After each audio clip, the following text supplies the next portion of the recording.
আসসালামু আলাইকুম। আজ আপনাদের নিয়ে যাব হজরত খাজা শাহ সৈয়দ এনায়েত আলী চিশতি আজমিরি রহমতুল্লাহ আলাইহের মাজার শরীফে। এটি অবস্থিত ইশাখা রোড, কিল্লারপুর, নারায়ণগঞ্জ। উনি ভারত থেকে এদেশে আগমন করেন। এই মাজারের খাদেমের থেকে জানা যায় উনি ছিলেন খাজা বাবার বংশধর এবং ওনাকে আজমিরি পাগল বলেও সম্বোধন করা হতো।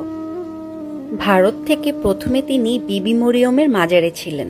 এর পরবর্তীতে তার ভক্ত অনুরাগীদের মধ্যে একজন হিন্দু বাবু ওনাকে এই জায়গা দান করেন। এরপর থেকেই এখানে আস্তানা গড়ে ওঠে।